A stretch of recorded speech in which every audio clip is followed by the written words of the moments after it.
बहुत बहुत स्वागत है आज के ज्योतिष के इस कार्यक्रम में। मैं आपके साथ में देवभूमि ऋषिकेश उत्तराखंड से आचार्य आशीष। आप भी कमेंट बॉक्स में अपना नाम या अपने शहर का नाम लिखकर हमारे कार्यक्रम का खास हिस्सा बन सकते हैं। बंधुओं, आज मैं यहाँ पर बात करने जा रहा हूँ बुध के वक्री अवस्था में आने से क्या परिणाम रहेंगे, समस्त 12 राशियों पर इसका क्या प्रभाव रहने वाला है, इसी को लेकर हम लोग चर्चा करने वाले हैं।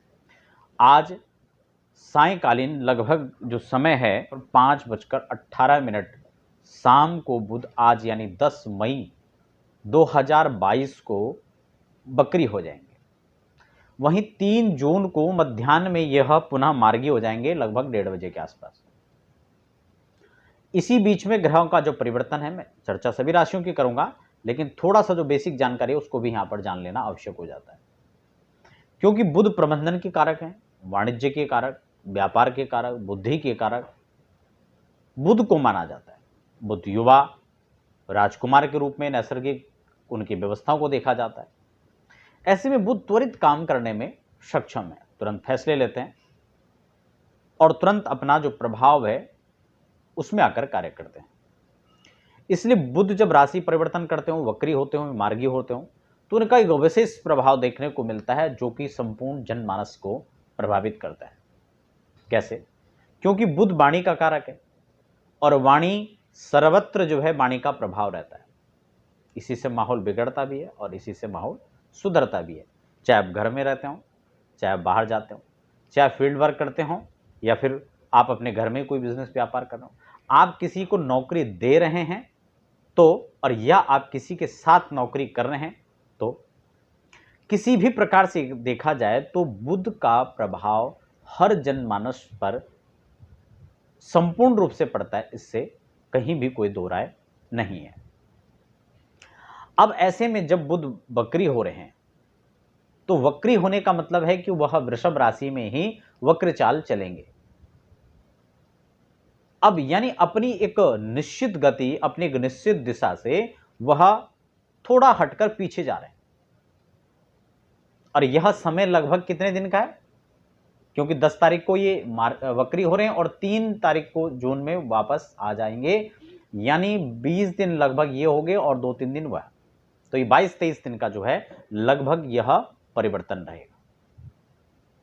अब जब ये वक्री हो करके यानी पुनः पीछे देख करके जब चलेंगे तो इसका मतलब सीधा सा है कि आपको अपने कर्मों पर, अपने कार्यक्षेत्र पर, अपनी व्यवस्थाओं पर पुनर्विचार की आवश्यकता यहां पर दिख रही है, या आप पुनर्विचार के लिए बाध्य हो जाएंगे।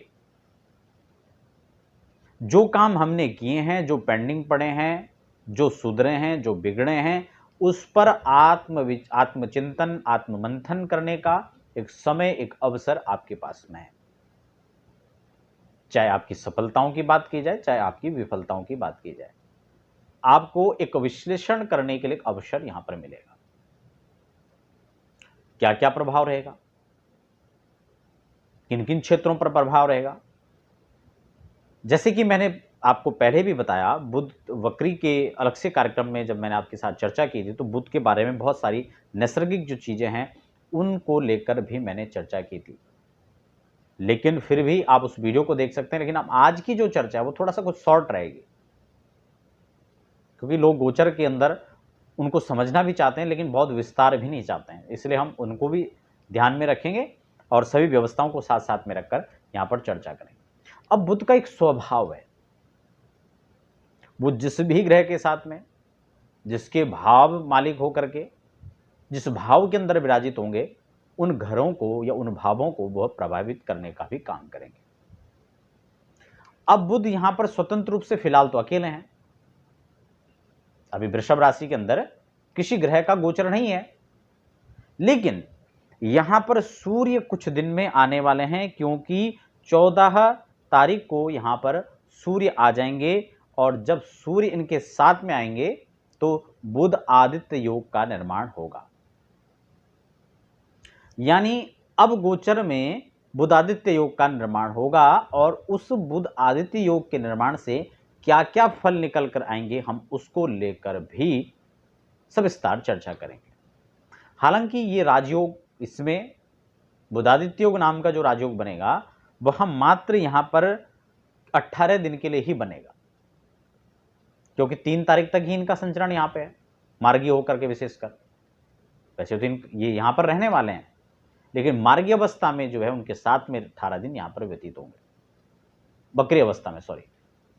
तो ऐसी स्थिति में राजयोग भी बन रहा है। राजयोग पूरे महीने भर लगभग चलेगा, क्योंकि उनका जो संचरण काल है वो तो अगले महीने तक है, 1 महीने भर का समय रहेगा सूर्य का, और बुध तब तक इनके साथ यहां पर संचरण करेंगे। अब आप समझ गए होंगे, चाहे बुधादित्य योग निर्माण की हम बात करेंगे, और उसके बाद फिर अपनी राशि मिथुन पर इनका प्रवेश होगा, उसको लेकर मैं भविष्य में आपको समय अनुसार जानकारी दूंगा। लेकिन अब हम यहां पर सबसे पहले राशियों के क्रम में इस राशि की बात कर लेते हैं, और आपको ध्यान रखना है, फिर से आपको बता दें, जब भी हम राशि की बात करते हैं तो राशि चंद्र राशि ही होती है। बहुत सारे लोग फिर कमेंट बॉक्स में पूछते हैं कि क्या आप चंद्र राशि के आधार पर बता रहे हैं या लग्न राशि का।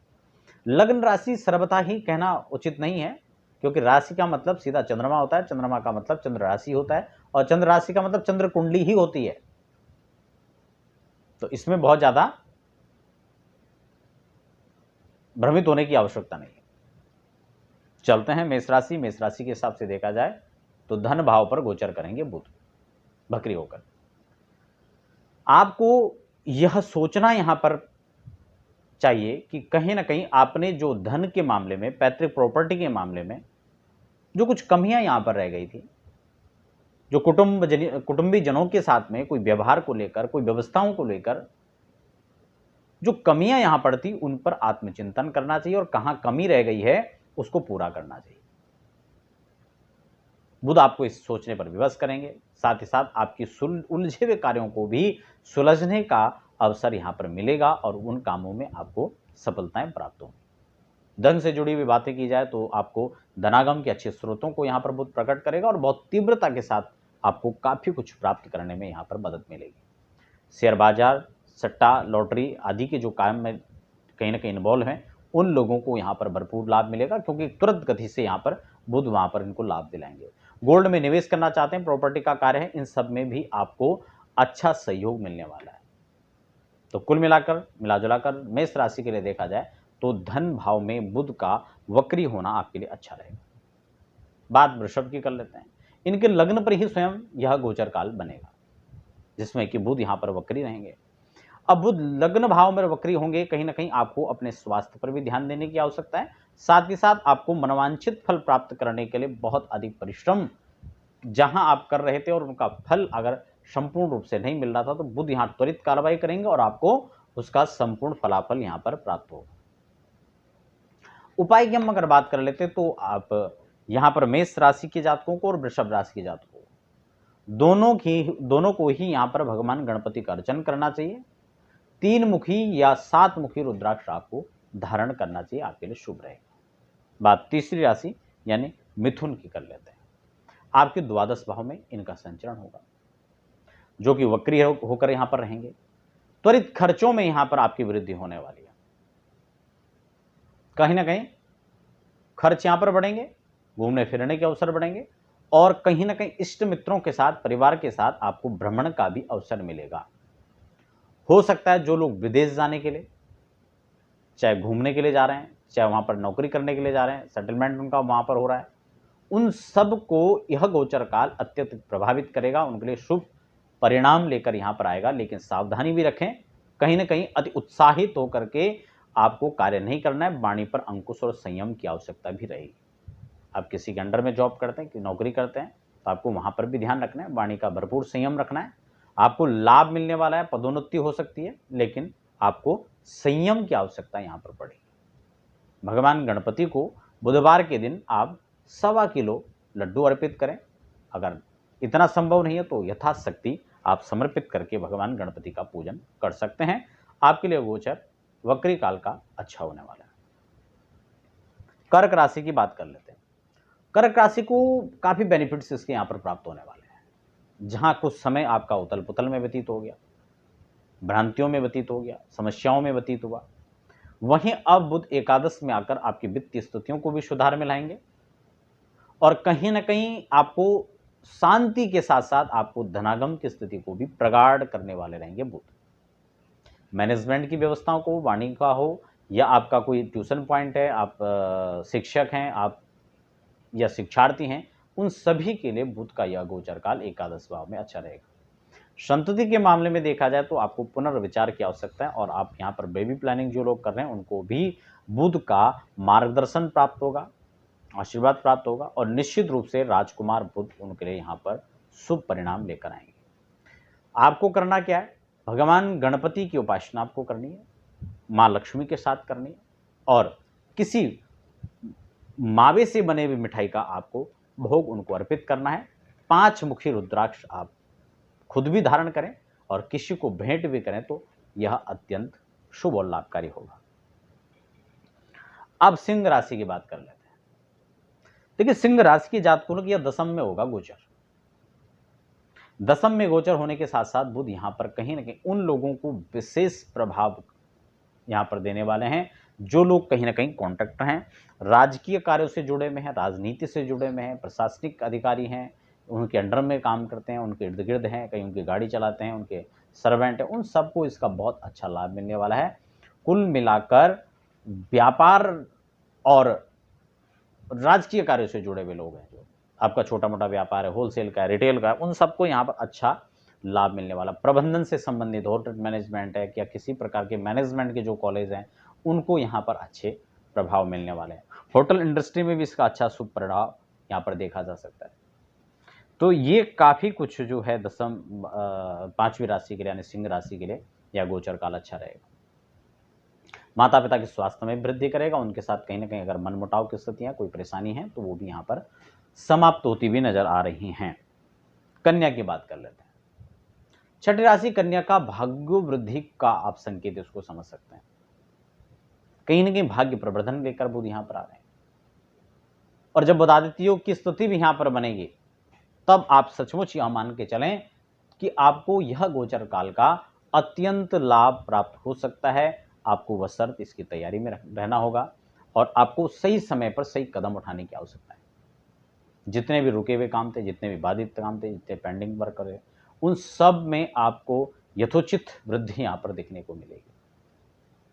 कहीं ना कहीं धनागम की स्थितियाँ बहुत प्रगाढ़ होंगी और किसी भी प्रकार से जो लोग जॉबलेस थे या कहीं ना कहीं नौकरी के लिए प्रयासरत हैं उनको यहाँ पर उसके अच्छे संकेत मिल रहे हैं और जो प्रमोशन की भी तैयारी कर रहे हैं उनको प्रमोशन का भी यहाँ पर भाग्य सपोर्ट करने वाला है। क्या करना है, आपको 9 मुखी रुद्राक्ष धारण करना चाहिए। ओम नमः शिवाय, ओम गणपते नमः, इस मंत्र का संयुक्त रूप से जप करना चाहिए और आपके लिए बहुत ही शुभ और लाभदायक रहने वाला है। 7वीं राशि यानी तुला। लिब्रा की अगर हम बात करें तो इनका गोचर काल आपके 8वें भाव के अंदर आएगा। कहीं ना कहीं पिछली स्थितियों में आपको आकलन और आत्मचिंतन करने की आवश्यकता यहां पर रहेगी और एक चीज यह भी माने कि रिसर्च से संबंधित जो कार्य था अगर वो रुका हुआ था, कोई गुप्त रिसर्च चल रहा है, गुप्त विद्याओं पर चिंतन चल रहा है, कोई गुप्त रहस्य हैं, उन पर आपको थोड़ा सा ध्यान देने की आवश्यकता है। अगर अफेयर्स के मामले वो यहाँ पर प्रकट भी हो सकते हैं, उन लोगों को भी सचेत और कहीं ना कहीं सावधान रहने की भी आवश्यकता है। यहाँ पर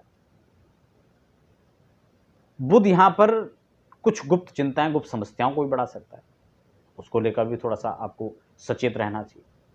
करना क्या चाहिए, बुधवार को गणपति जी को आप लड्डू अर्पित करें, बूंदी के लड्डू अर्पित करना चाहिए और ओम गंग गणपतये नमः इस मंत्र का जप करना चाहिए और पंचमुखी रुद्राक्ष का कवच बनाकर 3 रुद्राक्ष, बीच में 3 मुखी और साइड में 5-5 मुखी, आप उसको धारण करें। बात हम अगर वृश्चिक राशि की कर लेते हैं। वृश्चिक का गोचर काल आपके 7वें भाव केंद्र में होने वाला है। बुधादित्य का भी यहां पर निर्माण होने वाला है। जैसे ही 14 तारीख को यह संकेत आपको मिलेगा, आपके अप्रत्याशित लाभ के संकेत यहां पर नजर आएंगे। दाम्पत्य से जीवन से जुड़ी हुई जो समस्याएं, जो टकराव थे, जो वैमनस्य की स्थिति थी, उसमें भी सुधार होगा और उसका भी आप लोगों को लाभ मिलने वाला है। मैनेजमेंट से संबंधित जितने भी कार्य, उन लोगों को अच्छा लाभ मिलेगा। विद्यार्थियों के लिए अच्छा सहयोग माना जाएगा। स्वास्थ्य में यहाँ पर कहीं ना कहीं सुधार की स्थिति नजर आएगी और व्यापार के अंदर वृद्धि का संकेत यहाँ पर मिल रहा है, चाहे छोटा कारोबार है चाहे बड़ा कारोबार है। हर दृष्टिकोण से बुध यहाँ पर आपको लाभ प्रदान करने वाले हैं। करना क्या है, आपको भगवान शिव की आराधना और भगवान गणपति की आराधना करनी चाहिए। आपके लिए यह गोचर काल अच्छा व्यतीत होने वाला है। धनु की बात कर लेते तो सिस्टम के अंदर गोचर करेंगे, धन का प्रत्याशित लाभ होगा, कर्ज से मुक्ति यहां पर मिल सकती है आपको। कोई भी रुका हुआ धन, कोई फंसा हुआ धन वो वहां पर वापसी आ सकता है।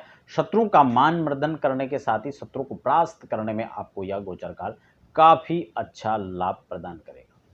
वाणी का संहार चलेगा, वाणी के द्वारा आप खुद को जो है अच्छा और आपको मजबूत साबित करने पर तुले रहेंगे। कहीं ना कहीं तर्क संगत, तर्कशील होकर के आप शत्रुओं को परास्त करने में यहाँ पर सक्षम हो पाएंगे, सफल हो पाएंगे। आपको करना क्या है, दुर्वा के 11 मौली से उनका एक पुंज बनाकर कुछ दुर्वा लें, उनको मौली से बांध दें, ऐसी सी छोटी छोटी गठिया 11 बनाएं और वह गणपति को चढ़ाएं। मंत्र ओम गंग गणपतये नमः इस मंत्र से आप चढ़ाएं और चाहें तो आप इसी मंत्र से हवन भी कर सकते हैं। अब हम बात कर लेते हैं धनु राशि। धनु राशि के साथ मकर राशि। मकर राशि के लिए गोचर काल पंचम भाव के अंदर होगा, जो आपके संतान पक्ष से जो चिंताएं थी उनको समाप्त कर देगा। शिक्षा को लेकर जो अवरोधताएं थी उसको लेकर यहाँ पर खत्म हो जाएगा और आपको कहीं ना कहीं आत्मचिंतन, आत्ममंथन के साथ आगे बढ़ने का अवसर आपको प्राप्त होगा। सफलताएं आपका इंतजार कर रही हैं। कहीं ना कहीं अच्छे संयोग यहां पर आपको मिलने वाले हैं। अगर हम बात करें इसी प्रकार से शिक्षा और स्वास्थ्य के क्षेत्र से जुड़े हुए लोगों को भी इसका अच्छा लाभ प्राप्त होगा। आपको करना क्या है, बहुत अच्छा उपाय है, आप 3 मुखी रुद्राक्ष धारण करें और गंग गणपते नमः इस मंत्र का आप जप करते हैं। कुंभ राशि के साथ हम चर्चा कर लेते हैं, जिनके यह चतुर्थ भाव में गोचर करेंगे। सूर्य यहां आते हैं तो बुधादित्य केंद्र में भी निर्माण हो रहा है, उसका भी अच्छा लाभ आपको मिलेगा। और जब तक ये 4-5 दिन और अन्य भी इसमें जुड़े हुए हैं, तब तक भी यह बुध यहाँ पर चतुर्थ भाव के अंदर आपके सुख संसाधनों में वृद्धि करने वाला है। किसी प्रकार से मोटरयान, घर, व्यवस्थाएं आप जुटाना चाह रहे थे, कोई समस्या उसमें आ रही थी, गतिरोध था, तो वो खत्म हो सकता है और उससे संबंधित काम बन सकते हैं। बैंकिंग सेक्टर में कोई समस्याएं थी, परेशानियां थी, उनसे भी आपको निजात मिल सकता है। लोन कोई पेंडिंग पड़ा हुआ था, वहाँ आपको अच्छा लाभ मिल सकता है। गोल्ड में इन्वेस्ट कर सकते हैं, प्रॉपर्टी में इन्वेस्ट कर सकते हैं और कहीं ना कहीं शेयर मार्केट आदि से भी आपको अच्छे लाभ के संकेत इस दौरान दिखाई दे सकते हैं। बात कर लेते हैं हम कुंभ के बाद मीन राशि, अंतिम राशि होती है।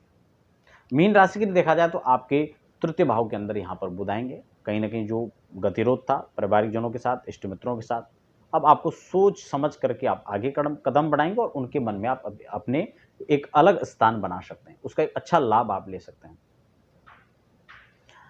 यहाँ पर आपका पराक्रम में जहां वृद्धि दिखाई दे रही है, वहां व्यापार में वृद्धि दिखाई दे रही है, वहां इष्ट मित्रों के साथ संयोग आपका अच्छा बनता हुआ नजर आ रहा है। वहां आपको भ्रमण के क्षेत्र में आपको जो है अवसर प्राप्त होंगे, चाहे व्यापार के दृष्टिकोण से देखा जाए या आपको अन्य आपका घूमने फिरने का वैसे ही प्लान बन सकता है। तो ये सभी चीजें आपको अच्छा यहाँ पर लाभ देने वाली है। पारिवारिक जनों का स्नेह और इष्ट मित्रों का साथ भी यहाँ पर बना रहेगा। मीन राशि के लिए स्वास्थ्य में भी सुधार की यहाँ पर गुंजाइश बन रही है और इसी के साथ आपको जो उपाय है वह आपको यहाँ पर उपाय क्या करना है, आपको 7 मुखी रुद्राक्ष पहनना है। महालक्ष्मी के साथ गणेश जी की उपासना आपको करनी है। गणपति अथर्वशीर्ष अगर आपको आता है तो आप उसका पाठ करें, नहीं तो भगवान शंकर का कोई स्तोत्र जो भी आपको आता है सायंकालीन आप उसका स्तोत्र का पाठ करें। इस प्रकार से वक्री बुध आपको जो है मिला जुलाकर जो परिणाम था मैं इससे मीन राशियों का, उसका लाभ आप यहाँ पर ले सकते हैं और अच्छी संभावना है जो आपका, आप उसका यहाँ पर लाभ उठा सकते हैं। दर्शकों, कैसे रही आज की चर्चा आप मुझे कमेंट बॉक्स में जरूर बताएं। किस प्रकार से हम आगे इंप्रूव कर सकते हैं उसके लिए भी आप हमें जरूर बताएं। साथ ही साथ मिलते हैं हम अगले वीडियो में। फिलहाल दीजिए इजाजत। धन्यवाद।